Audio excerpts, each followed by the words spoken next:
sirna darbe sana agartee Itoophiyaa kan bakka bu'u aadaa, seenaa, afaan saba tokkooti namni jedhee yaadu yoo jiraate qabsichi ammas hin xumuramne jechuudha. Gara fuulduraatti illee akka kun sirraa'u sabaaf sablammii biyyattii kana keessa jiran hundarraa eegame jechuudha. Kanaaf gaafa ida'amnu akkaataa ida'amnu beekuu qabna. 505 miti kan ida'amnu qabnu. Tokko ida'uu tokkodha kan ta'uu qabu. Kanaaf kanatti namanneefan ani deebi'ee egaa I hope qaamonni haaroman kuni gochi Hacaaluun godhe yookaan ilaalcha Hacaaluun qabu kun dhiphummaadha kanaan hin jenne abdii guutuun qaba. Maaliif jennaan ejjennoon ani kaleessa fudhadhee qaamota hin haaromneen yookaan immoo waggaa 2-3 dura tarii yookaan na hiisisuu ta'uu danda'a yookaan taappeellaa dhiphummaa kana yookaan isinuu hin beektu maqaa guddaa natti kennamuu danda'a ture. Kanaaf kana godheera. Qaamonni kana ilaalan akka sirrii hin taane hubatanii waan kun akka sirraa deemu dirqamnis kan isaaniiti. Nutis immoo waan feerii hin taane kana feerii miti jennee otoo irra hin darbin ifaan ifatti itti hima wal sirreessa akkaataa kanaan ida'amne deemuu qabna jedheeti. Waamichi muummicha ministeeraa Dr. Abiy Ahmed irraa xalayaan karaa aadaa fi turizimii federaalaatiin natti fakkaata.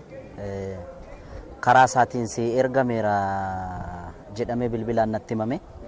Walga'iin akka boruu ganama keessaa sa'aatii 2 gaafa ta'u akka har'aa gara galgalaa sa'aatii 11 waan akkasii irratti kanneen 11 irratti natti bilbilame. Akkaataa natti bilbilame sanas bilbila sana shakkee waan hin jiruufi akkaataa kanaanis waamichi ta'uu hin danda'u ka jedhu gatiin amaneefi xalayicha dhufee fudhachuu hin danda'u jedheeni. Sana booda namootiin ani amanuu danda'u natti bilbilanii jennaani akka waamichi dhugaan jirutti bareechuu. Kanaaf yoo dhugaatti waamichi jiraate inumaayyuu xalayaanuu nan barbaachisu kan jedhu amantaa gatiin qabuufi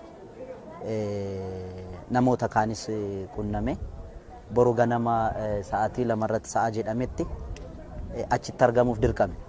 Innaan qulqulleessuudhaaf yaadu artistiin Oromoo guutummaatti akka waamamettan quba qaba. Innaan deemu garuu wantin arge waan adda biraati. Wantin arge maali?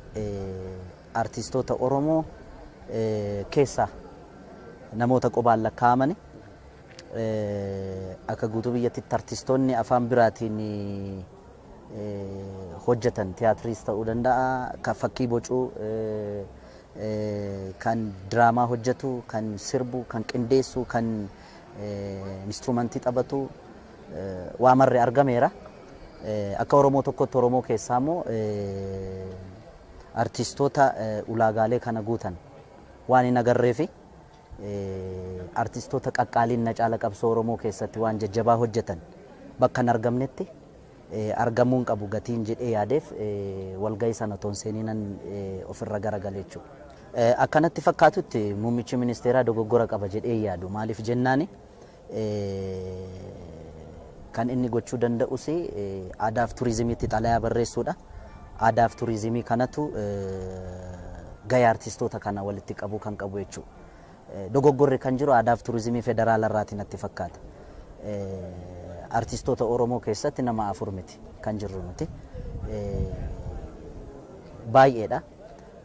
Tarii aadaa fi turizimiin federaalaa hin beeku taanaan aadaa fi turizimiin federaalaa aadaa fi turizimii Oromiyaatti gad ergee xalayaa sanaan aadaa fi turizimiin Oromiyaa immoo akkaataa kamiin artistoota isaa akka waame walgahii kanarratti akka hirmaachuu danda'an gochuun danda'a ture.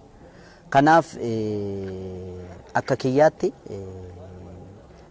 eddasii Facebook irratti waan deemu kana namni argee natti bilbilaa ture biyya alaatis biyya keessaatis dogoggorri muummicha ministeeraa biraa miti. Plus ani akkani masaraa mootummaa hin seenne nam qaamni na dhorke hin jiru. Inumaayyuu kanaan aaree deemuu koo namoonni beekan bilbilanii please kottu namoonni naan jedhan jiru. Ana milee kiyya wanta ni namanne tokkoon godhu waan ta'eef kanaaf deebi'e dogoggorri kan jiru dhugaa haasa'uudhaaf faayidaa ishiin kanaan dura dhabdirraa kaanee yoo haasofne Itoophiyaan humtuu sabaaf sablammii biyyattii kana ija walqixxummaadhaan laaluu dadhabuu isheetiin. Itoophiyaan biyya Itoophummaan lammummaadha. Identity miti. Zeeginnati isa jedhan sana jechuudha yookaan citizenship isa jedhan sana. Akka kiyyaatti sirna darbirraa kaasee yoo laalle olaantummaan saba tokko sirna tokko keessatti mul'ata taanaan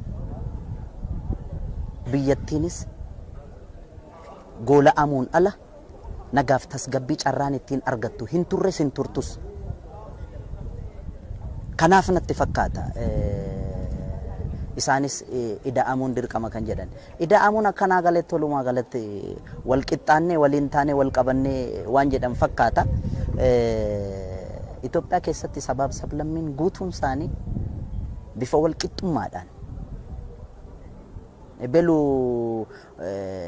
ati naa maaliif akkas goote ati caaltee argamuu barbaadde jedhee qaama gaafatu ati dhiphoodha jechuu otoo hin ta'in maalirraa ka'e kana jedhanii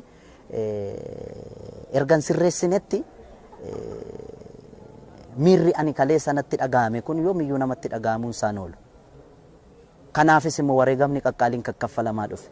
Kanaafis abbootii keenya irraa kaasee amma daa'ima waggaa 8 dhagaa darbatee fagaachuu hin dandeenye, fageessuu hin dandeenye. Aga ulfa waggaa 7 aga rasaa isaanitti wareegamtu aarsaa amma kana kan kaffalchiise saba kana kanuma waa biraa miti.